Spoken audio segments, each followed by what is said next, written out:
Wow, so things are changing quickly in Canada. The government has seemingly adopted an entirely new framework for how they think the economy should function, and it's going to impact every single Canadian and, importantly, their money. Now, there's a chance these changes will end up working out in the end, but at the same time, there are some serious new risks that are just as likely. If you're someone who works in Canada, has investments, or is just trying to plan for you and your family's future, well, you need to understand these risks so that you can set yourself up for the best case scenario as well as the worst case. Let me explain what I'm talking about, what I'm worried could be coming, how I'm preparing, and how you can too. Canadian politicians are back in the office, and the Mark Carney government has come in with a new mental framework. They're saying that now is a critical time to invest in Canada, to produce jobs, to build homes, and to build infrastructure to set Canada up for the future. But they're planning on doing so by making historic investments, which also means throwing historic amounts of money at the problems that they identify as most important. Here's the Prime Minister saying just that.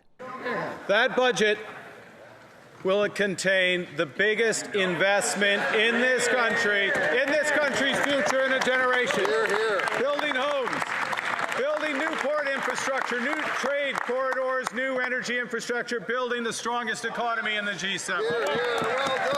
Now, there are tons of criticisms that can be pointed out in this plan and serious risks that are being taken as we go down this road, which we'll get into in this video and how those risks could seriously impact you. But it's also true that in some ways, plans like these have at least been somewhat successful elsewhere. To me, this plan from the Canadian government to invest heavily in overhaul industrial policy sounds a lot like Made in China 2025. Now, this was a plan that was introduced by the Chinese government about 10 years ago in an effort to reduce reliance on the US. This controversial plan was introduced to do just that, and it led to China becoming a leader in a bunch of different industries: electric vehicles, solar panels, drones, shipbuilding. They're at the forefront here. But it also resulted in some pretty horrible outcomes at the same time, and the risks that Canada is in the process of taking today could lead us to a similar future. You might have heard the stories about China's infamous ghost cities with 65 million empty homes. Now, this is one of the side effects of throwing tons of money at different problems that you're trying to solve. Sometimes you can overdo it and go too far and not do things as efficiently as you could. While I don't think Canada is at risk of building too much housing, I'm using this as an example to outline the risk of massive waste if mismanaged, as well as the structural risks of massively increasing the government debt in order to do so. In a moment, I'll talk about how it's not the government or politicians who would suffer if these risks came to life, it's the average Canadians, you and me, who would pay the steepest costs. This report was produced for the US Chamber of Commerce by the Rhodium Group, and it outlined that while there have been successes in China's Made in China 2025 policy, which is similar to what Canada is trying to do now, there have been successes, but there have also been unintended consequences. It explains that despite important areas of consequential success, their industrial policies have unintended consequences for economic growth, with their policies leading to profound waste as local governments piled in with duplicative and inefficient projects. It also says that at the same time, local governments are grappling with the mounting fiscal costs of these policies, forcing difficult trade-offs in their expenditures and further exposing the economic strains of this approach. In Canada, the jury is still out on if this could, in a best-case scenario, work, throwing billions, if not hundreds of billions of dollars at different strategically important industries in order to build your economy, but doing so under government centralized decision-making.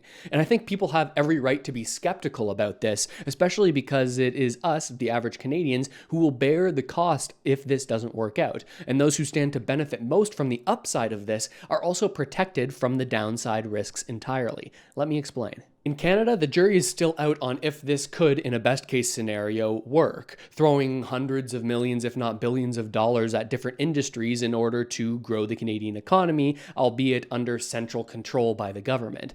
And I think people have every right to be skeptical about this, especially because it's us, average Canadians, who will bear the cost if this doesn't work out. And those who stand to benefit the most from the upside of these risks are also protected from the downside risks entirely. Now, let me explain what I'm talking about here and how you can prepare yourself. Investing as a government obviously isn't inherently wrong. If all these investments are managed well and are positioned to grow, and what you get out of them as a country outweighs the risks and financial costs, then sure, it makes sense. But it's nearly impossible to determine that ahead of time, and Canadians have every reason to be skeptical of whether or not the government can pull this off, given the past track record of huge funds being created with little results except for companies, consultants, and contractors close to the government getting a pretty big payday. Not to mention the recent $13 billion commitment to fund the new Canadian housing agency Build Canada Homes, after in previous years billions were committed to other agencies by previous governments to programs like the Housing Accelerator Fund with questionable success. And this, like many other things in our society, is a situation where Canada's wealthiest and most connected stand to benefit, while average people, especially if they aren't prepared, stand to be harmed. You'll no doubt know the saying that with great risk comes great reward, but in this situation, the reward stands to be captured by those who don't stand to suffer the consequences if things don't pan out. You may also be familiar with the idea of privatized gains and socialized losses. Now, keep that in mind over the next couple of minutes, because we're going to talk about what's likely to happen and how you can set yourself up to benefit from it. But before we do, I want to briefly tell you about something that I've been working on in the background for the past while, and that's this channel's membership program. It's just like Patreon, but fully built and hosted by me, and it's mostly just an extra way to support the channel if you like these types of videos, especially since sometimes I touch on sensitive topics and there's no guarantee that sponsors or even YouTube will always be a reliable option long term. As a member for $5, you'll get access to a private group chat that I'm in regularly, and monthly group video calls where we can talk about whatever's on your mind, as well as a private video feed with occasional bonus content, interviews, and behind the scenes stuff that doesn't quite fit on the main YouTube channel. As a member, you can request features and I'll do my best to bake them in, and if you join now, you can become a founding member and lock in the lowest price, and as we release new features and new interviews, new content, the price will go up, but founding members get to keep the rate for the long haul. The link is in the description if you want to check it out, but either way, I appreciate all the support. Now, back to the video. So we know for a fact that Canada is going to be making hundreds of billions of dollars of investments in the coming months, but they don't actually have that money. So they need to figure out how to pay for it. The money they get from taxing citizens doesn't even come close to being able to cover this type of spending, and it would be pretty politically unpopular to raise taxes right now. So like anyone else who finds themselves in a situation where their income doesn't cover their expenses, well, the government will be taking on debt to make up the difference. We've covered this countless times on the channel, but as a quick refresher, the government sells debt. It sells these things that are kind of like IOUs. They're called bonds, and people will buy these bonds and finance the government of Canada's debt. Like I said, they're IOUs where a person will buy this maybe for $100, and then at the end of the 1-year term, the government of Canada will give them their $100 back plus a certain interest rate, depending on what type of bond it is. So the government will sell billions of dollars of these bonds, and when they come due at the end of the term, well, they have to pay that money back. But the problem is they don't have that money, just like they didn't when they first borrowed. So instead, they take on new loans, sell new debt in order to pay back the old debt, essentially like a refinance, like if it was your house. Now, this can definitely work in the short term. As long as you keep on refinancing your debt and keep on kicking the can down the road perpetually, it's not a problem you have to deal with in the short term. That is, as long as there are enough buyers of your bonds, your IOUs. If all of a sudden nobody wants to buy your debt and all of a sudden you have no way to get a loan to repay your old debts that are coming due and no way to take on new debt to pay for the government programs and new investments because nobody wants to buy it, well, that's a big issue. This is something that doesn't happen very frequently, but it does happen. In fact, it happened quite recently in Canada, and we learned exactly how Canada's elite, quote unquote, solved the problem. A situation where Canada can't find buyers for its debt would be catastrophic. It would be what people call a sovereign debt crisis. So, of course, the government and institutions like the Bank of Canada would do just about anything to stop this from happening. They'd even be willing to make the affordability crisis and wealth gap situations worse for average Canadians, as long as it allows them to avoid a worst-case scenario for the national economy. We saw them solve this debt crisis problem just a few years ago. COVID was a new and unknown risk at the time, and buyers of debt pulled back. There weren't as many buyers, but at the same time, federal governments around the world undertook massive spending programs that they, at the time, said were necessary to preserve the economy. There weren't enough buyers of Canada's debt, so the Bank of Canada, Canada's central bank, well, they bought up hundreds of billions of dollars of the government's debt, acting as what they call the lender of last resort. But they were only able to do this because they had the power to create new money out of thin air. air, with which they were able to purchase these hundreds of billions of dollars worth of bonds. And in the eyes of the government and the central banks, this maneuver worked perfectly. The economy didn't collapse, the government was able to borrow at unprecedented levels, and now, over time, well, the Bank of Canada is working towards normalizing their balance sheet, which puts them in a better position to do this all over again if we face another crisis. But it wasn't all sunshine and rainbows. There were some very serious consequences to this operation. By creating hundreds of millions, hundreds of billions of new dollars, the value of our existing dollars were drastically diluted. Average citizens saw this in the rising cost of living and record high inflation. You probably remember that.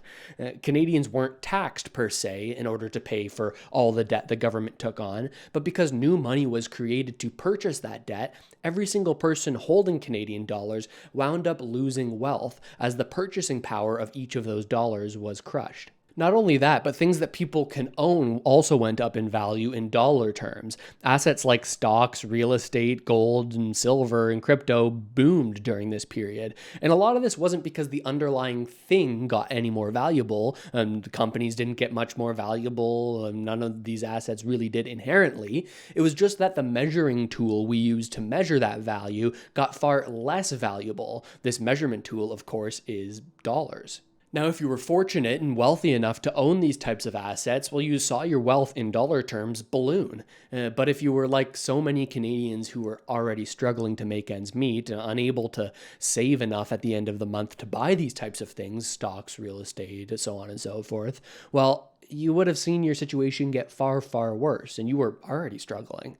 Now, we'll talk about how you can set yourself up for when this happens again in just a minute. And this is what I mean when I talk about the risks of taking on debt as a government, and how the consequences of those risks, if they come to be, are not experienced by the ones taking those risks, but are instead felt by average citizens. So we zoom back in on today to the historic level of investment that the government is preparing to make in the very short term. The biggest investment in this country's future in a generation. Could these investments pay off? Yes, absolutely. But they're not being honest about the reality of the risks that they're taking, nor the reality of who will suffer if these bets don't pay off. As we pile on more and more borrowing, we only increase the chances that we'll see another event where the Canadian bond market dries up. And in that situation, faced with the choices between letting the economy collapse on one hand, or propping up the economy by creating new money to step in as the lender of last resort, well, we know what route they're going to choose. And they'll choose that route even if it means that there will be a wider wealth gap as a result, and that the most vulnerable people in our society, those who own the least, will suffer the most. I mean, from the government's perspective, this is the obvious choice. Not only do they get to spend as much as they want without any real short-term consequences, but also when those consequences one day emerge, they know it will actually put them as a government in a better situation. If dollars are devalued, as they would be in a crisis like this, well, that would help the government because it also devalues their existing debt. Now, while the dollar value of that debt stays the same, if the relative value of the dollar goes down, then the real value of the debt that they're currently holding, well, that also goes down. Look, I know this can all get a little dense, but the key takeaway here is that while this new spending and industrial policy might work out, it does mark a drastic transition from how Canada has operated in the past. And this transition makes it more likely that life will get harder for most average Canadians, while the wealth of the heavily invested corporate and political elite will continue to rise. It's an injustice, but it's one that I unfortunately, and maybe I'm cynical, it's one I unfortunately think will continue to happen. So then we get to the important part. If this is the case, then how can you prepare yourself for a future like this? Well, there are two schools of thought.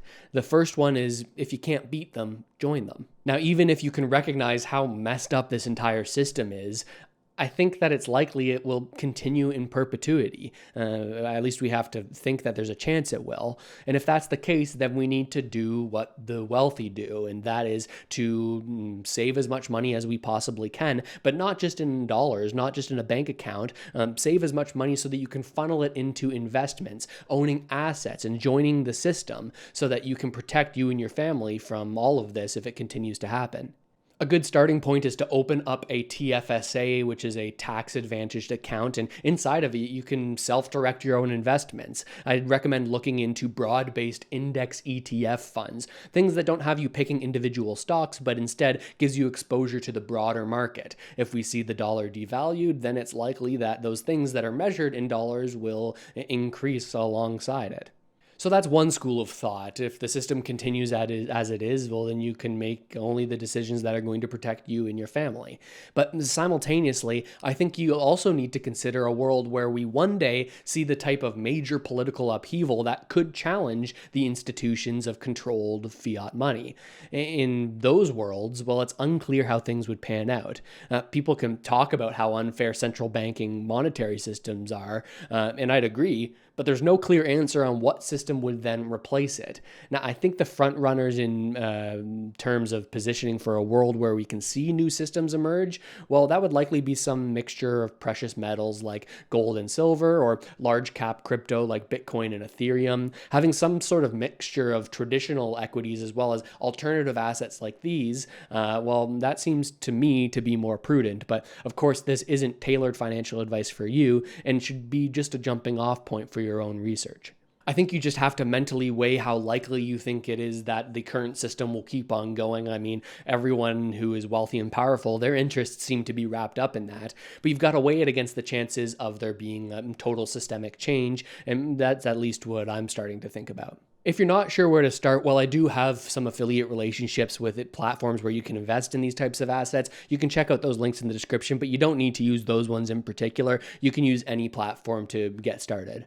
But I'm curious what you think about all of this. What do you think of the industrial policy? Is it something that's necessary right now? It seems like the world is moving in that direction. Both China and the US seem to be doing similar things, throwing billions of dollars at national security and critical industries. Is it proper that Canada is doing the same? Or do you think that the risks outweigh the potential benefits? Let me know what you think in the comments. Let me know what I've gotten right, what I've gotten wrong, what I've missed entirely, and subscribe to the channel if you haven't already done so. But with all that said, thanks so much for watching, everybody. I really hope this video helped you out at least a little bit, and I'll see you next time.